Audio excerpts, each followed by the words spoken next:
ఓం నమో రుద్రాయ. అందరికీ నమస్కారం. ఇవాళ మనం సహస్రార చక్రం గురించి చెప్పుకోబోతున్నాము. మనం 7 చక్రాస్ వీడియో స్టార్ట్ చేసాం. ఇదే చివరి చక్రం అనమాట. ఎవరైనా ముందు వీడియోస్ చూడకపోయి ఉంటే ఖచ్చితంగా చూడండి. మూలాధారం నుంచి ప్రారంభమైన ఈ ప్రయాణం ఇప్పుడు సహస్రార చక్రం వద్ద ముగుస్తుంది. కానీ నిజానికి ఇక్కడే అసలు ప్రయాణం మొదలైంది. ఎందుకంటే సహస్రారం అనేది మనం ఏదో కొత్తది పొందే స్థలం కాదు. మనం నిజంగా ఎవరో తెలుసుకునే స్థలం. సహస్రారం అంటే 1000 దళాల పద్మం అని అర్థం. యోగ సాంప్రదాయం ప్రకారం ఇది తల పైభాగంలో వికసించిన పద్మంలా వర్ణించబడుతుంది. ఇది భౌతిక శరీరాన్ని మించి ఉన్న చైతన్యం, పరమసత్యం, దైవానుభూతికి ప్రతీకగా భావించబడుతుంది. ఇక్కడ 1000 అనేది కేవలం సంఖ్య కాదు, అది అనంతతత్వానికి సంకేతం. మన మనస్సు పరిమితమైనది కానీ చైతన్యం అపరిమితమైనది. సహస్రార పద్మంలోని 1000 దళాలు ఆ అపరిమిత అవకాశాలను సూచిస్తాయి. తంత్ర మరియు యోగ సాంప్రదాయాల్లో సహస్రారాన్ని పరమశివుని స్థానంగా వర్ణిస్తారు. కుండలిని శక్తి మూలాధారం నుంచి పైకి ప్రయాణించి సహస్రారంలో శివునితో కలుస్తుందని చెబుతారు. ఈ కలయికను శివశక్తి ఐక్యం అని కూడా పిలుస్తారు. ఇది ఇద్దరు దేవతల కలయిక కంటే ఎక్కువ. ఇది మనలోని పరిమితి మరియు అపరిమితి, జీవుడు మరియు దైవం, అహంకారం మరియు సత్యం కలిసిపోయే స్థితికి ప్రతీకగా చెప్పబడుతుంది. సహస్రారం తెరుచుకుంది అంటే చాలామంది దీన్ని అద్భుత శక్తులు పొందడం అని అనుకుంటారు. కానీ అనేక గురువులు చెప్పింది వేరే. సహస్రారం వికసించడం అంటే జీవితాన్ని స్పష్టంగా చూడడం, ప్రతి జీవిలో ఒకే చైతన్యాన్ని గుర్తించడం, భయం తగ్గిపోవడం, అంతర్గత శాంతి పెరగడం. ఒక అందమైన ఉపమానం చెప్పాలి అంటే ఒక నీటి బొట్టు సముద్రంలో కలిసినప్పుడు అది నశించిపోదు, అది సముద్రమే అయిపోతుంది. అలాగే సహస్రార స్థితిలో ఉన్న వ్యక్తి తనను తాను కోల్పోవడం కాదు, తన అసలైన విశాల స్వరూపాన్ని గుర్తిస్తాడు. 7 చక్రాలు ఈ విధంగా మనం గుర్తించవచ్చు. మూలాధారం స్థిరత్వాన్ని సూచిస్తుంది. స్వాధిష్టానం సృజనాత్మకత, మణిపూరకం శక్తి, అనాహతం ప్రేమ, విశుద్ధి వ్యక్తీకరణని సూచిస్తుంది. ఆజ్ఞాచక్రం జ్ఞానాన్ని సూచిస్తుంది. సహస్రారం ఏకత్వాన్ని సూచిస్తుంది.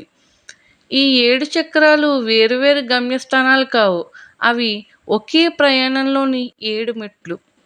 సహస్రార చక్రం మనకు కొత్తగా ఏది ఇవ్వదు, అది ఎప్పటి నుంచో ఉన్న సత్యాన్ని గుర్తు చేస్తుంది.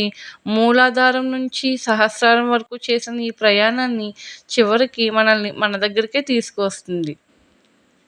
యోగ సాంప్రదాయంలో సహస్రార చక్రాన్ని కేవలం ఒక శక్తి కేంద్రంగా కాకుండా దైవ చైతన్యంతో అనుసంధానం కలిగించే ప్రతీకగా వర్ణిస్తారు.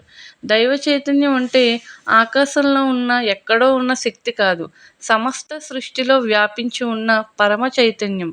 ఉపనిషత్తులు దీన్నే బ్రహ్మం అని పేర్కొన్నాయి. సహస్రారం వికసించడం అంటే కొత్తగా ఏదైనా పొందడం కాదు, మనలో ఇప్పటికీ ఉన్న ఆ దైవత్వాన్ని గుర్తించడం. ఒక గదిలో అనేక కిటికీలు ఉన్నాయని ఊహించండి, కానీ ప్రతి కిటికీ నుంచి వచ్చే సూర్యకాంతి వేరువేరుగా కనిపిస్తుంది, కానీ సూర్యుడు మాత్రం ఒక్కడే. అలాగే మనం వేరువేరు వ్యక్తులుగా కనిపించిన మనలో ప్రకాశిస్తున్న చైతన్యం ఒకటే. ఈ ఏకత్వాన్ని అనుభవించడానికే సహస్రార చక్రం ప్రతీకగా చెప్పబడుతుంది. సహస్రారం మరియు పరమశాంతి. మనస్సు ఎప్పుడు ఆలోచనలతో నిండి ఉంటుంది, కానీ యోగులు ఈ విధంగా చెబుతారు, ఆలోచనలు మధ్యలో ఉన్న నిశ్శబ్దమే దైవ చైతన్యానికి దగ్గరైన అనుభవం. సహస్రారాన్ని ఆ నిశ్శబ్దం, ఆ పరిపూర్ణ శాంతికి సంకేతంగా చూస్తారు. తంత్ర సాంప్రదాయం ప్రకారం కుండలిని శక్తి సహస్రారం చేరినప్పుడు శివునితో ఐక్యం చెందుతుంది. ఈ శివశక్తి ఐక్యం అంటే తెలుసుకునేవాడు మరియు తెలుసుకోబడేది ఒకటవడం, భక్తుడు మరియు భగవంతుడి మధ్య భేదం కరిగిపోవడం, నేను అనే అపరిమిత భావన విశాల చైతన్యంలో లీనమవడం. సహస్రార చక్రం మనల్ని దైవం దగ్గరకు తీసుకువెళ్ళదు, ఎందుకంటే దైవం ఎప్పుడూ మనకు దూరంగా లేదు. సహస్రారం మనలోని ఆ దైవ చైతన్యాన్ని గుర్తించే జ్ఞానానికి ప్రతీక.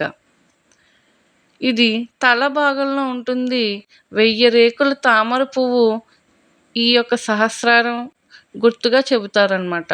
తెలుపు లేదా ఊదా వర్ణంగా వర్ణిస్తారు. అనంత తత్వానికి, అనంత చైతన్యానికి సంకేతం. ఈ యొక్క ప్రధాన భావం ఏంటంటే దైవంతో ఏకత్వం, ఆధ్యాత్మిక జ్ఞానం, పరమ చైతన్యం, మోక్షం మరియు ఆత్మ సాక్షాత్కారం. ఈ యొక్క చక్రం సమతుల్యంగా ఉన్నప్పుడు అంతర్గత శాంతి, విశాల దృష్టికోణం, దైవంపై విశ్వాసం, లోతైన ధ్యాన అనుభవాలు కలుగుతూ ఉంటాయి. ఈ యొక్క చక్రం అసమతుల్యతగా ఉన్నప్పుడు ఆధ్యాత్మిక గందరగోళం, జీవితానికి అర్థం లేదనే భావన, నిరాశ లేదా వేరుపడిన భావన, అధిక అహంకారం లేదా అతిభౌతిక ఆలోచనలు కలుగుతూ ఉంటాయి. దీనిని సమతుల్యత చేయాలి అంటే ధ్యానం అనేది చాలా అవసరం. మౌనాన్ని వహిస్తూ ఉండాలి. ప్రార్థన అనేది ప్రతిరోజు చేయాలి. ఆధ్యాత్మిక గ్రంథాలను అధ్యయనం చేయడం ద్వారా ఈ యొక్క చక్రం అనేది కూడా యాక్టివేట్ అవుతూ ఉంటుందన్నమాట. ఓం అనేటువంటి జపాన్ని చేస్తూ ఉండాలి. సూర్యుడు ఎప్పుడూ ప్రకాశిస్తూనే ఉంటాడు. కానీ మేఘాలు ఉన్నప్పుడు మనకు కనిపించడు. మేఘాలు తొలగితే సూర్యుడు కొత్తగా పుట్టడు. అప్పటినుంచే ఉన్నాడు. అలాగే దైవ చైతన్యం ఎప్పుడూ మనలోనే ఉంటుంది. సహస్రారం వికసించడం అంటే ఆ మేఘాలు తొలగిపోవడం అనే చెప్పుకోవచ్చు. పంజరంలో ఉన్న పక్షి ఆకాశాన్ని చూడగలదు, కానీ ఎగరలేదు. తలుపు తెరిచినప్పుడు అది తన అసలు స్వభావమైన స్వేచ్ఛను అనుభవిస్తుంది. అలాగే సహస్రారం మేల్కొనడం అంటే పరిమిత భావాల నుండి విముక్తి కలగడం అని చెప్పుకోవచ్చు. మూలాధారం మన ఉనికికి పునాది అయితే సహస్రారం మన ఉనికి యొక్క పరమార్థం. వేరు నుండి పువ్వు వరకు, శక్తి నుండి శివుని వరకు, వ్యక్తి నుండి విశ్వాసం వరకు సాగిన ఈ ప్రయాణమే చక్రాల యాత్ర. Thank you so much for watching. ఇలాంటి స్పిరిచువల్ కంటెంట్ కోసం ఛానల్ని సబ్స్క్రైబ్ చేయండి. అలాగే ఈ వీడియో నచ్చినట్లయితే కనుక లైక్ చేయండి, షేర్ చేయండి. Thank you so much.